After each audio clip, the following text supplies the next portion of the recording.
Ci alziamo allora, leggiamo insieme da Proverbi, capitolo 19, versetto 6.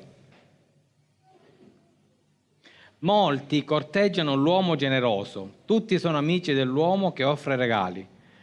Tutti i fratelli del povero lo odiano, quanto più gli amici si allontanano da lui. Egli li supplica con parole, ma già sono scomparsi.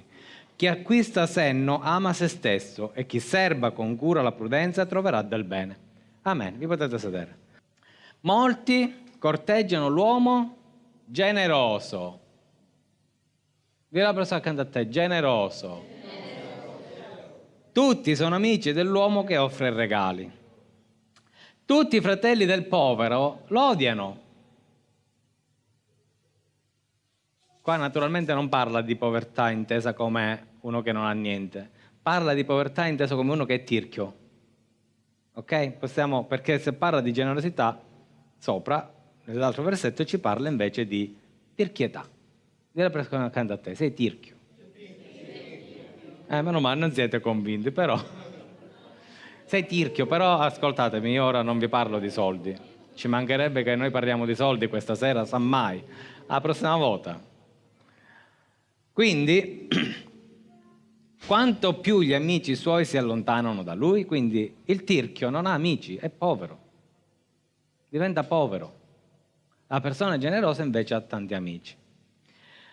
Generosità viene dal greco, non l'ho scritto, quindi non ve lo dico, ma viene dal greco, da una parola greca che vuol dire nobiltà d'animo. Una persona generosa è nobile. Abbiamo parlato anche qualche tempo fa che chi combatte è anche nobile, chi si appresta al combattimento, chi va alla battaglia sapendo che è vittorioso e che vuole dare l'esempio agli altri, è una persona nobile. Quindi vuol dire anche sacrificio, dare con sacrificio, senza necessariamente ricevere qualcosa indietro. Quindi il generoso è una persona nobile. E se parliamo della generosità dobbiamo parlare necessariamente anche del tirchio, della tirchietà. Una persona che tirchia invece è isolata, che si isola, che sta sempre solo, che non ha compagnia, che non ha amici. Non che è povero, attenzione, non stiamo dicendo che una persona tirchia è povera di moneta, magari può essere anche ricco, va bene? È tirchio, ma non dà. E allora ci sono dei modi per essere, ci sono 7 tipi di generosità che la Chiesa deve applicare, dentro e fuori. Primo modo per essere generosi, apprezzamento, segnatevelo. Cioè mostrare apprezzamento nelle persone, apprezzarle per quello che fanno, apprezzarle per quello che sono. Soprattutto all'interno della Chiesa ci dobbiamo apprezzare l'uno con l'altro. Non necessariamente sempre sottolineare quanto siamo cattivi in alcune determinate situazioni, che vanno corrette sicuramente, ma quando noi esaltiamo le persone per quello che stanno a fare, per come si impegnano a fare le cose, magari le fanno sbagliate, ma anche solo per come si impegnano a fare le cose, noi dobbiamo apprezzarle. Quando noi apprezziamo le persone, noi riconosciamo il loro valore e il loro contributo. Capisco che molte volte noi non vediamo niente di buono nelle persone, va bene, però è necessario che iniziamo a scavare, a capire come possiamo apprezzare le persone che ci stanno accanto, che vengono in chiesa, che vengono anche una sola volta in chiesa. Le persone che ci stanno fuori. Non significa adularle, non significa fare opera di lavaggio di cervello o peggio ancora. Significa proprio trovare il punto di forza e portarlo avanti. Quando noi facciamo così, la persona si sente incoraggiata, si sente forte, fortificata. Mentre quando noi sottolineiamo sempre i problemi, la persona diventa debole, perché si vede debole, perché noi mostriamo che quella persona è debole. Le facciamo vedere che ha sbagliato e quell'atteggiamento che noi abbiamo verso le persone, piano piano le rendono persone inadatte per l'opera del Signore. Quindi, quando noi apprezziamo le persone, creiamo sicurezza nella loro vita, sicurezza nel loro cuore, sicurezza nel loro ambito di lavoro, anche all'interno della Chiesa. Devi essere generoso in questo, non devi fare il tirchio. Quindi, il secondo modo per essere generoso, che non è quello di parlare come fa sempre il sottoscritto, che vi passa avanti e in questo mi sto correggendo, ma è ascoltare. La generosità certe volte non è tanto nel dare, ma nel ricevere, in questo caso, nel ricevere le parole di chi ci sta accanto, nel sentire quello che hanno da dire. Che fossero anche le cose più stupide di questo mondo, o gli errori, gli sbarri più scemi che abbia mai potuto fare, le cadute più terribili che abbia mai potuto avere nella propria vita, dobbiamo avere un atteggiamento di compassione dentro di noi e ascoltare quelli che ci parlano, senza saltare avanti. Terzo modo, gratitudine. Chiedere grazie dovrebbe essere una regola di Galateo generale, ma all'interno della Chiesa dobbiamo essere grati delle persone che il Signore ci ha messo accanto, grati per quello che fanno. Perché umanamente parlando non è scritto da nessuna parte che ci devono trattare bene, o che devono fare dei lavori in chiesa, o che devono fare studi, riunioni in casa. No, non è detto, non è scritto da nessuna parte. Ognuno di noi, quello che fa in chiesa, dobbiamo essere grati con quella persona per come si muove e per come si fa usare dal Signore. La gratitudine è un segno di generosità. Vedo che siete molto attenti. Mi fa piacere. Conoscenza. Quindi ascoltare, ma anche dare conoscenza. Che significa dare conoscenza? Significa che la nostra esperienza può diventare l'esperienza degli altri, le nostre competenze possono diventare le competenze degli altri, la nostra crescita spirituale o umana può essere la crescita spirituale e umana dell'altro. Nel mondo lo sapete come funziona? Che se uno deve trasmettere, se uno ha un tirocinante alle sue dipendenze, il padrone non gli trasmette tutto il sapere. Nel mondo non lo fa nessuno, perché quello è concorrenza. Un giorno diventerà concorrente suo, quindi non gli svela tutti i segreti. Nella Chiesa non è così. Quella è una persona tirchia, per due motivi. Uno, perché sa che non è capace di mantenere il suo standard di lavoro perché qualcuno può diventare più bravo di lui, quindi vive lui stesso di insicurezza. E due, perché è una persona tirchia, non vuole che gli altri crescano come cresce lui. Invece in Chiesa non è così, noi dobbiamo essere generosi, il nostro sapere deve essere condiviso. Le nostre conoscenze di qualsiasi natura devono essere condivise. Questo è un modo per far diventare ricca la Chiesa. Tra l'altro, questo fa sì che noi cresciamo tutti insieme e cresciamo anche velocemente. Il condividere la conoscenza fa sì che noi cresciamo. Che non cresce uno, cresciamo tutti. Amen. Quinto, compassione. L'abbiamo già accennato poc'anzi. La compassione è strettamente collegata all'antipatia o alla simpatia. Nel senso che se una persona mi sta simpatica, io ho più compassione. Quando una persona mi sta antipatica, non ne ho compassione. Ma questo è sbagliato. Dobbiamo iniziare a guardare alle persone che noi amiamo e che ci fanno simpatia. Come le trattiamo? Ecco. Come trattiamo quelle persone che ci stanno simpatiche, dobbiamo trattare quelle persone che ci stanno antipatiche. Amen? Quindi manifestare compassione verso gli altri testimonia considerazione e gentilezza. Tu mostri considerazione e gentilezza.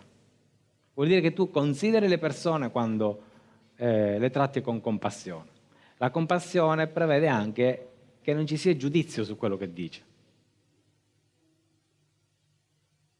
Sapete qual è il modo più facile per essere compassionevoli? Pensare che quel peccato l'avrei potuto fare io e avrei voluto qualcuno che mi difendesse o che mi aiutasse o che mi sostenesse in quel momento. E non che mi giudicasse. Mettetevi nei panni degli altri. Empatia si chiama. Cerco di mettermi nei panni degli altri e capire qual è il suo problema e cerco di capire come io l'avrei risolto o che tipo di aiuto io avrei voluto. Andiamo avanti. Accoglienza.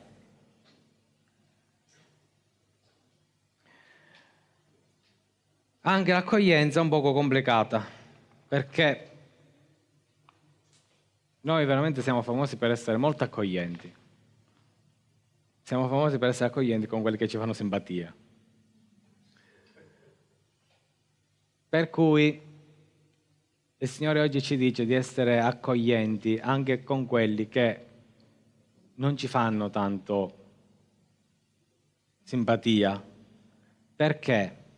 Perché è vero che non ci fanno subito sentire il cuore battere, ma questo non vuol dire che sono persone cattive. Probabilmente hanno avuto un problema anche loro nella vita e hanno bisogno di qualcuno che gli faccia capire che cos'è la compassione, che cos'è l'accoglienza. Ci siete? Cioè, io non avrei mai accolto in chiesa Paolo prima della sua conversione, ok? Perché? Perché ci avrebbe sterminato tutti. Ma sappiate che anche dopo che si è convertito, a molti non faceva tanto simpatia. E questo ha dimostrato la loro piccolezza. Non che Paolo era cattivo ancora, ha dimostrato che loro erano piccoli. Noi vogliamo dimostrare di essere piccoli, piccoli in modo dispregiativo, però non piccoli in modo positivo. E poi c'è l'ultimo modo di essere generosi, che è, diciamo, secondo me il più importante e anche quello più delicato. Ed è anche quello che io ho messo alla fine proprio perché deve essere, dopo che si sono completati gli altri 6 punti, allora possiamo arrivare anche al 7° punto, che è l'intimità. Portare le persone in intimità, portarle a conoscerle profondamente e a farci conoscere profondamente. Ma questo è qualcosa che riguarda proprio, una volta che tutti gli altri step sono stati superati, allora si può arrivare all'intimità. E questo vuol dire coinvolgere le persone non soltanto nelle attività della Chiesa, ma anche nelle attività della nostra vita privata. Questo è il più alto modo per essere generosi.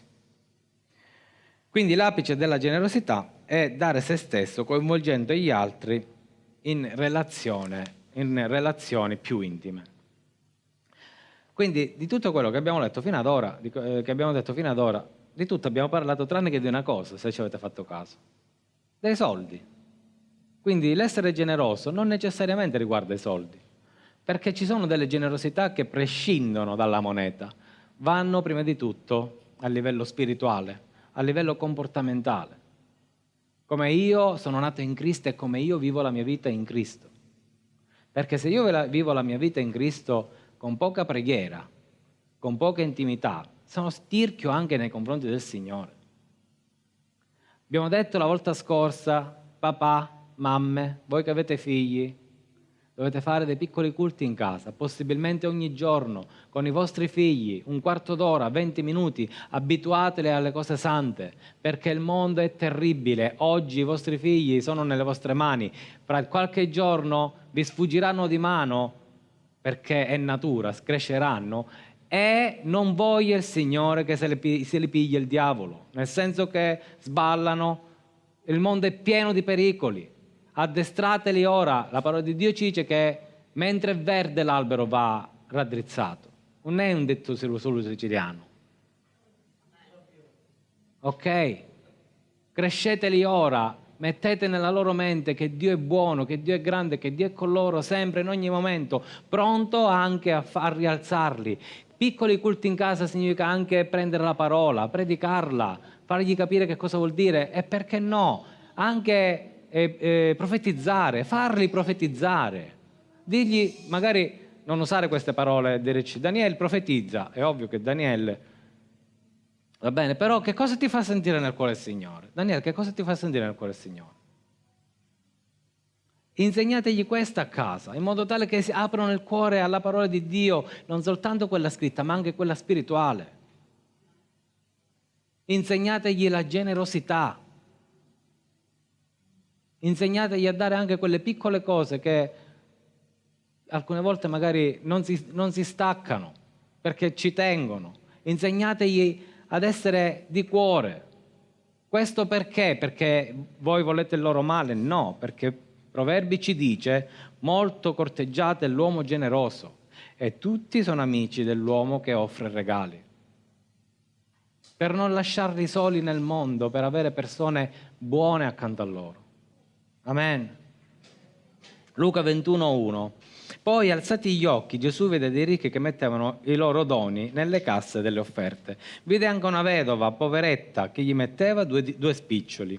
E disse: in verità vi dico che quella povera vedova ha messo più di tutti, perché tutti costoro hanno messo nelle offerte del loro superfluo, ma lei vi ha messo del suo necessario, tutto quello che aveva per vivere. Amen. Vi voglio dire una cosa. Abbiamo detto che l'essere generosi non dipende dall'avere o non avere soldi, dall'avere o non avere un conto in banca, perché c'è gente che se lo può permettere e mette 100 euro, 50 euro, 200 euro, ma quello è dovere, non è generosità. La generosità si mostra quando io sono stretto e do quel poco che posso dare con difficoltà. Però questo è sinonimo di nobiltà, generosità. Vi voglio dire una cosa che, e ve lo ripeto, molti corteggiano l'uomo generoso. Quando noi mostriamo a Dio, prima di tutto, ma gli altri vedono che siamo buoni e generosi, ci apprezzano e non guardano titoli di studio, non guardano se siamo ignoranti, se siamo capre, se siamo asini, se siamo dottori, professori. La generosità crea nella nostra vita un ambiente fertile per le cose del Signore e fertile per la nostra crescita spirituale e umana. Vi voglio leggere un versetto che io ho messo alla fine, ma ve lo leggo ora. C'è chi spende generosamente e diventa più ricco, e c'è chi spande generosamente e diventa più ricco, e c'è chi risparmia più del necessario e diventa sempre più povero.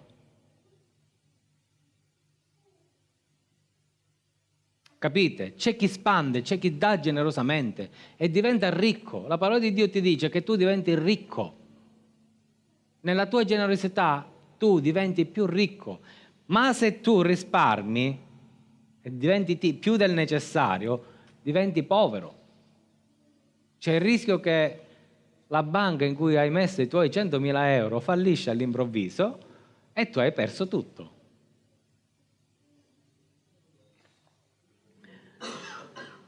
Quindi possiamo crescere nel dono della generosità? Certamente sì. 2 Corinzi 8,1. Ora, fratelli, vogliamo farvi conoscere la grazia che Dio ha concesso alle chiese di Macedonia, perché nelle molte tribolazioni con cui sono state provate, la loro gioia incontenibile e la loro estrema povertà hanno sovrabbondato nelle ricchezze della loro generosità. Quindi Paolo ci parla di un progetto evangelistico che aveva necessità di essere finanziato, perché ve lo accenno così, ve lo riassumo così. Versetto 3: infatti io ne ho testimonianza, hanno dato volentieri secondo i loro mezzi, anzi oltre i loro mezzi, chiedendoci con molta insistenza il favore di partecipare alla sovvenzione destinata ai santi. E non soltanto hanno contribuito come noi speravamo, ma prima hanno dato se stessi al Signore e poi a noi per la volontà di Dio. Così noi abbiamo esortato Tito a completare anche tra voi quest'opera di grazia. Quale opera di grazia? La raccolta di questi fondi. come ha iniziato, come l'ha iniziata. Ma siccome abbondate in ogni cosa, dì alla persona accanto a te, tu abbondi. Ma siccome abbondate in ogni cosa, in fede, in parole, in conoscenza, in zelo, nell'amore che avete gli uni per gli altri, vedete di abbondare anche in quest'opera di grazia. Non lo dico per darvi un ordine, ma per mettervi alla prova con l'esempio dell'altrui premura, anche la sincerità del vostro amore. Infatti voi conoscete la grazia del Signore Gesù Cristo, il quale essendo ricco si è fatto povero per voi, affinché mediante la sua povertà voi poteste diventare ricchi.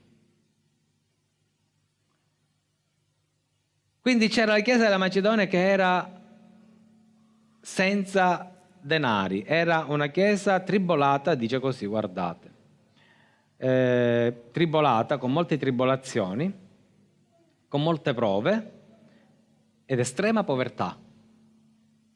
Però c'era da sovvenzionare Paolo e Paolo disse, se potete aiutatemi, ma loro che cosa hanno fatto? L'hanno aiutato, hanno dato più di quello che Paolo si aspettava.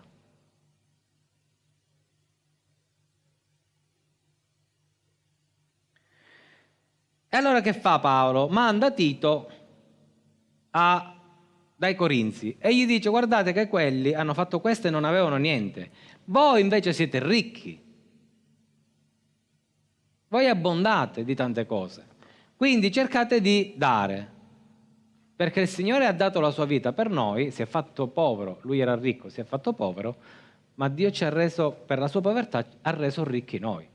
Quindi Dio non ti dice che tu morirai di fame donando, Dio non dice che tu diventerai una persona triste perché hai dato tutta la tua gioia al tuo vicino di casa, Dio non dice che tu diventerai, che ne so, depresso perché tutta la tua gioia l'hai data ad un altro. Guardate che cosa dice, voi abbondate in ogni cosa, fede, parola, conoscenza, zelo e amore. E veramente noi abbondiamo di questo. Ma Paolo va al di là, mette tutte queste cose che sono spirituali, ok? Sono tutte cose spirituali, fede, parola, conoscenza, zelo, amore, sono tutte cose che sono cresciute dentro di noi e sono tutte cose che noi condividiamo gli uni con gli altri, noi condividiamo la parola, lo zelo, l'amore, ci mancasse, noi condividiamo la nostra fede e siamo diventati ricchi in questo. Paolo prende tutte queste cose immateriali e le accosta a qualcosa di materiale, perché quella cosa materiale finanzia qualcosa che è immateriale, cioè l'opera di Dio.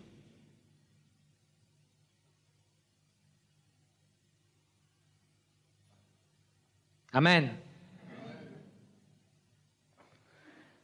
La generosità in questo contesto non è un obbligo. Tu non sei obbligato a dare. Come tu non sei obbligato a dare il tuo cuore alle persone, come tu non sei obbligato a parlare di Gesù alle persone, come tu non sei obbligato a pregare per le persone, come tu non sei obbligato a venire qua dentro, come tu non sei obbligato ad abbracciare per forza tutti, a baciare per forza tutti, ma il fatto che tu non sei obbligato a fare queste cose non vuol dire che non le devi fare. Perché se non fai queste cose, amore, parola, conoscenza, zelo, amore, ve lo dico 2 volte, amore, vuol dire che sei una persona piccola, sei tirchia, non sei cresciuto, hai capito il concetto della generosità, ma non la applichi. Quindi come diventi tirchio nelle cose spirituali, diventi tirchio anche nelle cose umane.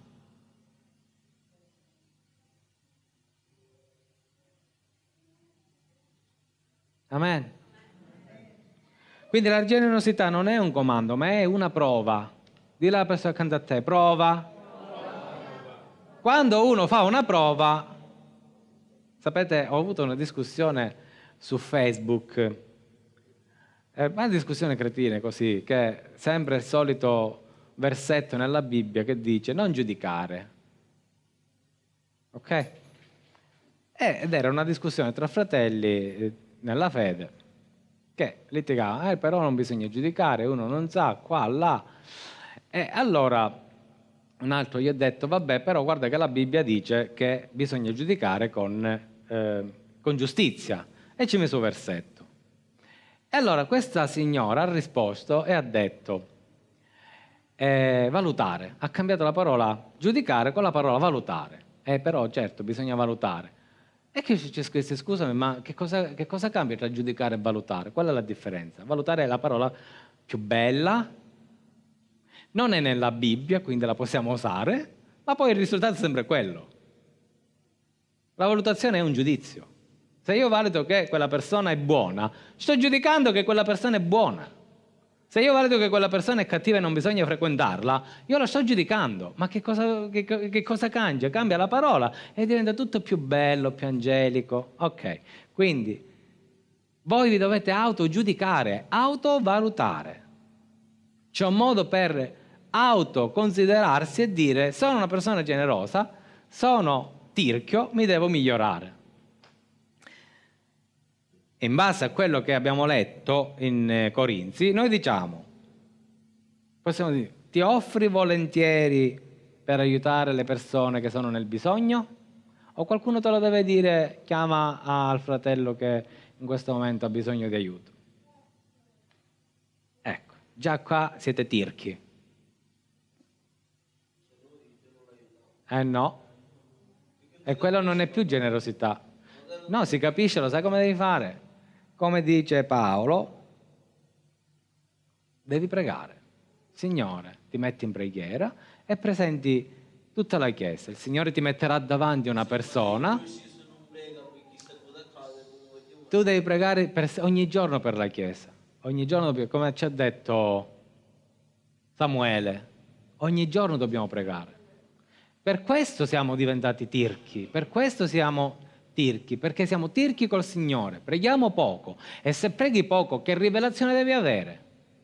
Non hai rivelazione e se non hai rivelazione non ti muovi per le cose del Signore. Capite? Quindi ci vuole la preghiera in intimità col Signore, perché il Signore ti mostrerà. Non vi scandate, cioè non abbiate paura di disturbare. Questo vale dentro, ma anche fuori. Se il Signore vi mette in cuore di pregare per la signora Carolina, pregate per la signora Carolina. Se il Signore vi mette in cuore di chiamare la signora Carolina, chiamate la signora Carolina. Io non la conosco, non mi tagliate a così. Carolina, potremmo dire anche Filippina, non lo so. Se il Signore vi mette in cuore di farlo, fatelo. Non abbiate timore di dire ma forse la disturbo, perché in questo momento, quando voi pensate così, state mettendo in dubbio che il Signore vi ha parlato.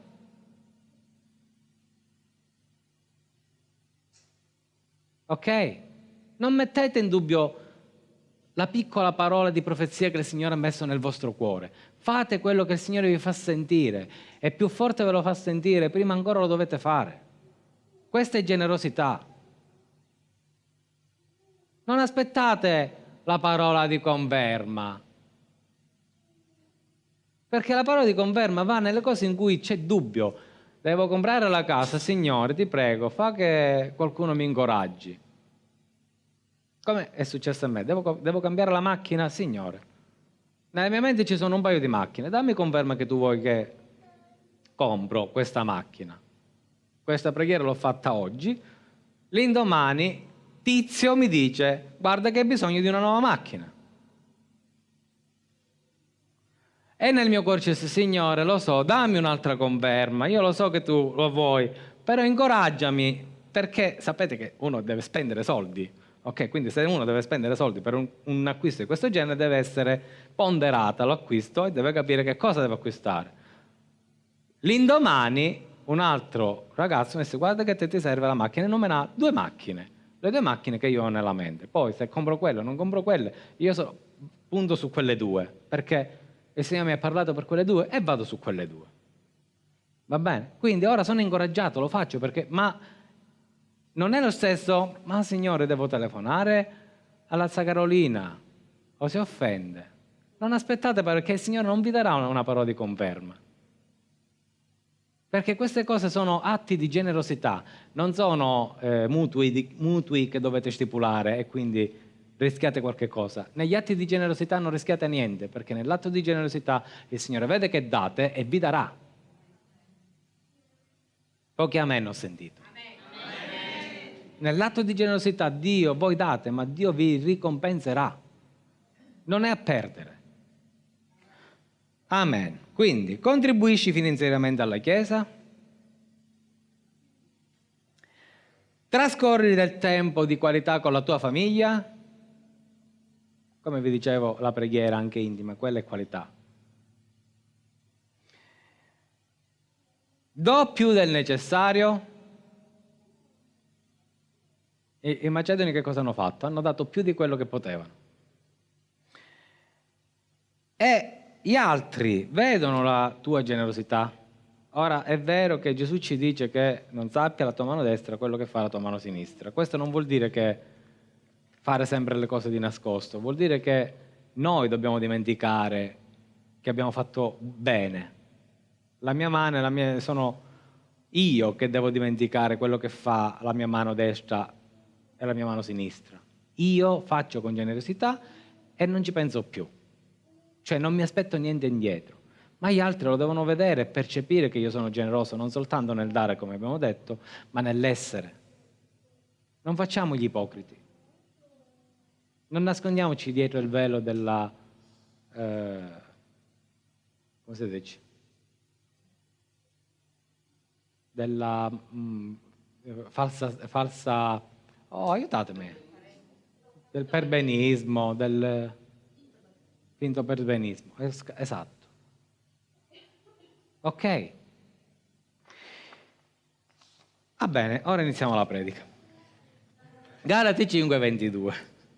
Il frutto dello Spirito invece è amore, gioia, pace, pazienza, benevolenza, bontà, fedeltà, mansuetudine, autocontrollo. Con queste cose non c'è legge. Come vi dicevo poco fa, non c'è legge, queste cose se vi partono fatele, non avete bisogno di qualcuno che vi dice falle. Ok? E quindi amore, gioia, pace, certo qua dovete venire più gioiosi, che esce faccia del funerale. Dilla alla persona accanto a te, sei più gioiosa. Oh! Io spero che a casa quando pregate non fate Signore ti prego, vieni qui. Cercate di essere un pochino più dinamici a casa, almeno. Accattatevi un tamburillo, non lo so, fatela qualche cosa. Quindi la parola bontà, perché dice il frutto dello spirito, amore, gioia, pace, pazienza, benevolenza, bontà, fedeltà, mansuetudine, autocontrollo. Sono tutte cose, come abbiamo detto, che partono dal cuore, la gioia, la pace, la pazienza, la benevolenza, la fedeltà, la mansuetudine, l'autocontrollo, sono tutte cose che sono immateriali, non si dimostrano facendo, togliendoci qualcosa. L'unica cosa dove si vede che siamo buoni, la bontà, è quello che è un sinonimo di dare, di generosità. Io sono buono perché gli altri vedono che li amo e li aiuto a tutti i livelli. La parola bontà vuol dire essere generoso per l'unità, verso gli ultimi. Significa essere generoso. La parola bontà vuol dire gentile, virtuoso, benevolo e generoso.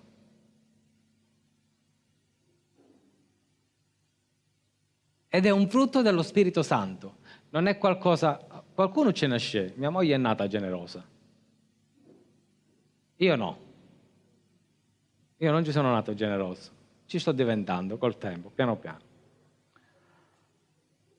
Paolo però ci dice che il frutto cresce solo con la collaborazione dello Spirito Santo.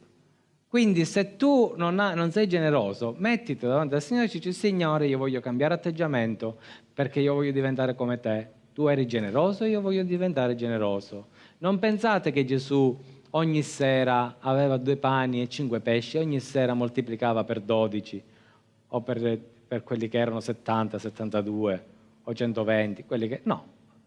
C'era gente che finanziava il suo viaggio missionario.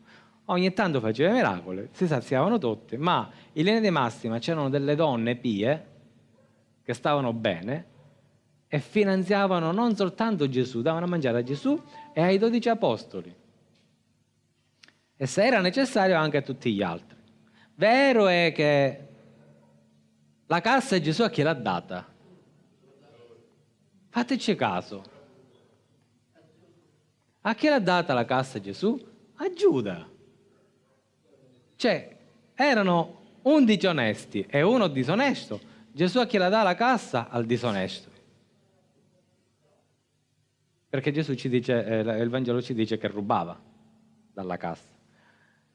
Perché? Perché gli altri 11 già erano generosi, già erano persone di cuore. Era lui che doveva essere ammaestrato. Era lui che invece doveva essere quello che doveva vincere la sua tirchietà, e invece non si è ma già perché il suo cuore non era predisposto. Quindi stai attento che se il Signore ti dà una cosa perché ti mette alla prova, non perché sei bravo. Che Giuda non era bravo nel tenere la cassa. Amen. Quindi essere generosi, abbiamo detto all'inizio, non è mai una perdita. Dì alla persona accanto a te, non è perdere. Non ci perdete. E questo dovrebbe essere una gioia, una grande gioia, perché al contrario, quando siamo generosi diventiamo più ricchi, ci arricchiamo in realtà. Guardate che dice qua, Luca 6,38, date, date e vi sarà dato. Dì alla persona accanto a te, date e vi sarà dato. Che cosa vi sarà dato? Una buona misura pigiata, scossa e traboccante vi sarà versata in seno, perché con la misura con cui misurate sarete altresì misurati voi. Quindi come noi misuriamo, cioè come noi diamo, riceviamo. Se siamo generosi, Dio sarà generoso con noi. Se tu sei generoso, Dio sarà generoso con te. È una promessa. Anzi, quando siete generosi, dite, Signore, io voglio essere generoso, ma vedi che lo faccio perché so che tu sei generoso nella mia vita. Di tutte le cose in cui il Signore dice, mettetemi alla prova, lo dice solo per questo, dice, mettetemi alla prova se poi io non vi riverserò su di voi le mie benedizioni. Amen. E poi ancora, Proverbi 28-27, chi dà al povero non sarà mai nel bisogno. Se tu sei generoso non sarai mai nel bisogno. Ma colui che chiude i propri occhi avrà molte maledizioni. Il tirchio si attira le maledizioni.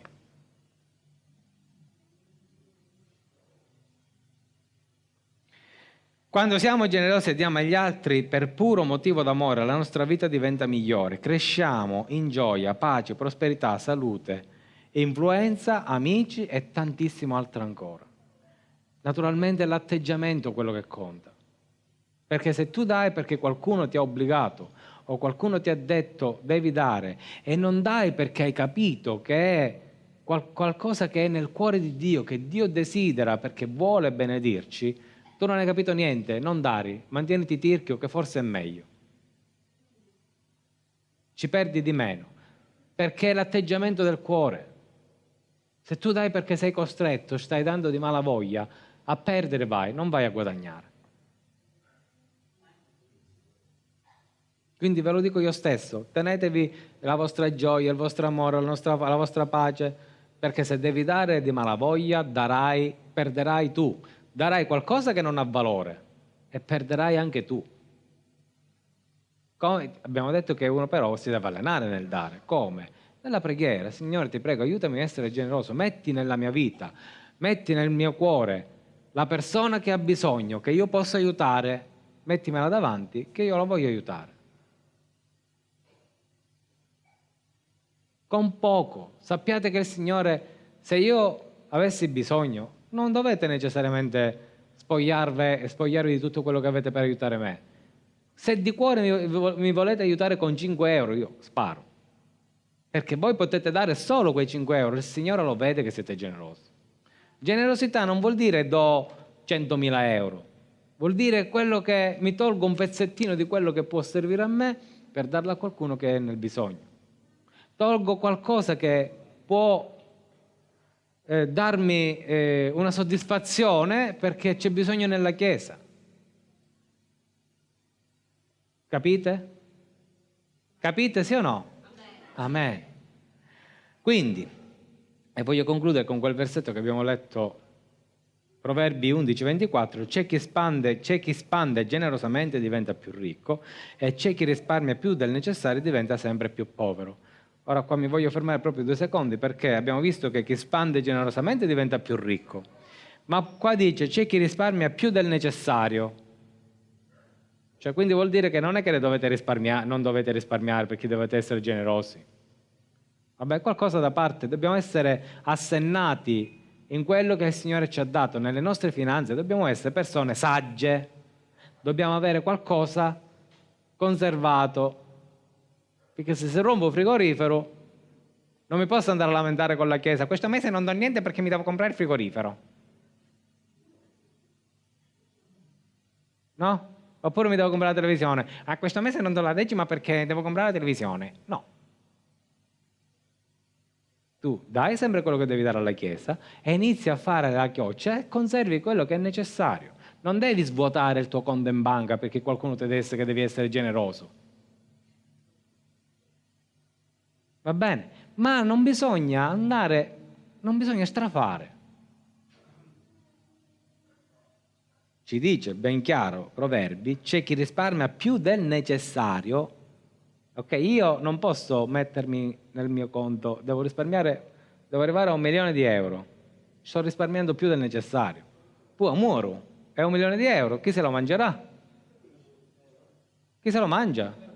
No, alla Chiesa lo lascio io il 1 milione di euro. A voi. No, a voi, alla Chiesa. E ancora mi mancano 999.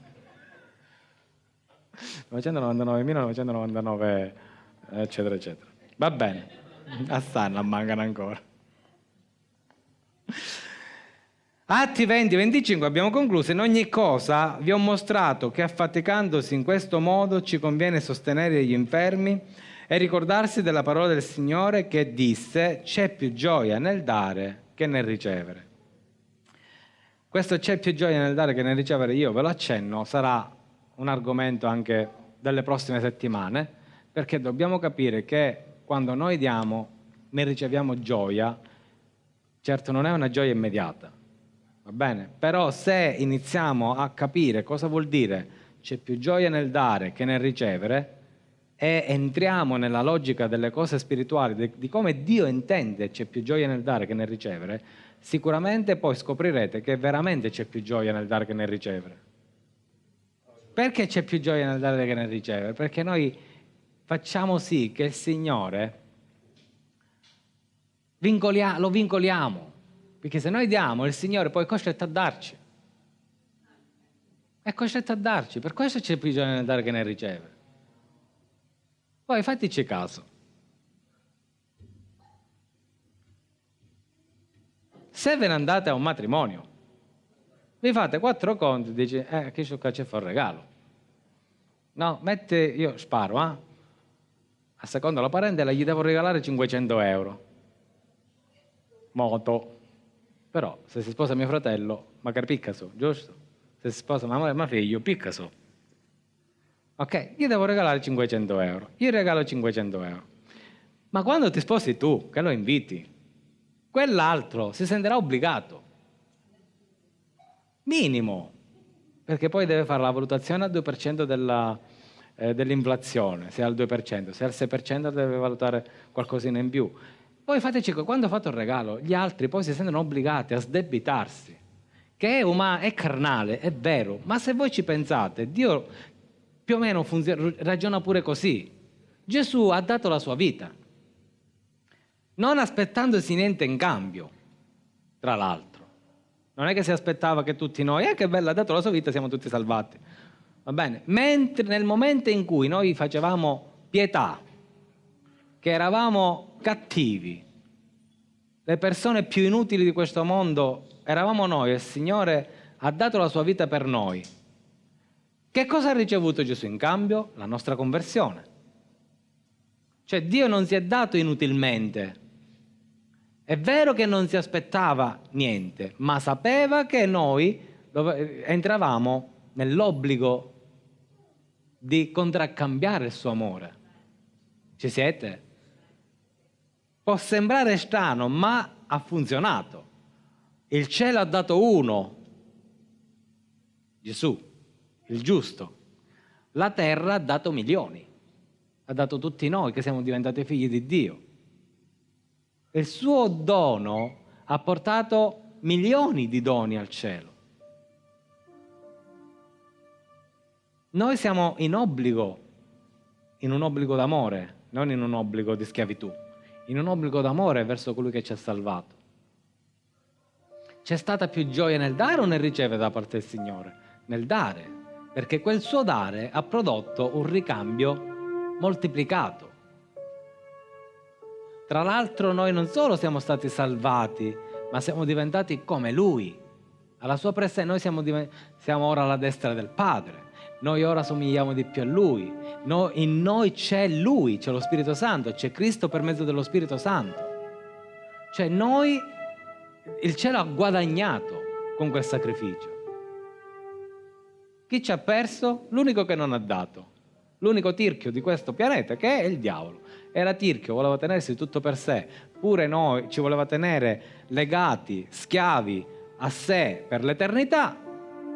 Ha fatto il tirchio e si è ritrovato più povero.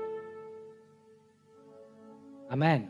E certo, però dice: ti regalo questo, ti do quello, tutta la terra è mia, sì, ma sono cose che gli saranno tolte pure quelle. Perché più tirchio è uno, più perde. Il diavolo, che è l'immagine della tirchietà, perderà tutto. Cristo, che è l'immagine della generosità, ha guadagnato. Noi a chi vogliamo somigliare? A Cristo.